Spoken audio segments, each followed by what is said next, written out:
Good morning. Today is Monday, June 22nd. Welcome to another edition of Wise Words from Waldo.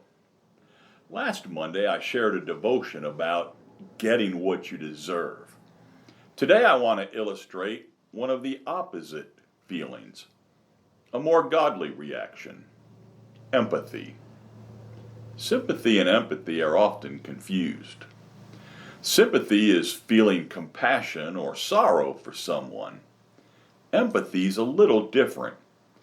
It's trying to put yourself in their shoes. Here's a true story. Bob and Carolyn Thomas were missionaries in Papua New Guinea. It was a Sunday morning. Carolyn was fixing breakfast. Bob got on the shortwave radio.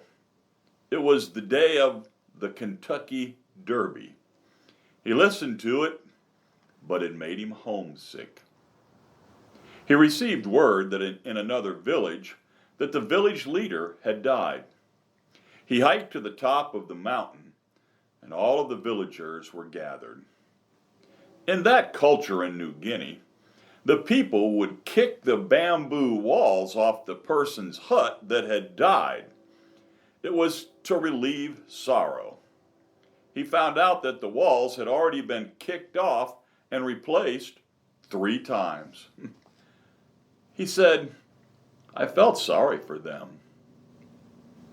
And for some reason, I couldn't hold the tears back, and a few trickled down my cheek. Then I heard whispers in the crowd.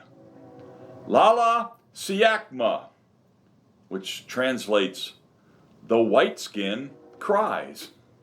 Suddenly, 2 men jumped on me, knocked my glasses off, and held me down on the ground.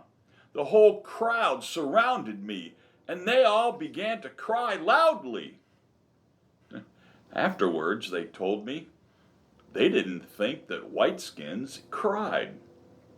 And in their culture, if someone is sad and only cries a little, then they jump on him to help the mourner cry harder and get it all out. Because they believe it's not good if the sorrow stays inside you and kills you. What a thought. It had a lasting impact on him. In fact, the story went over the mountains that the white skin really does love us because they share our sorrow. Perhaps if we took the time to see life from someone else's point of view. There's a neat verse in the book of Ezekiel in chapter 3 and verse 15. Ezekiel was a prophet. He was carried away from Judah to Babylon in exile.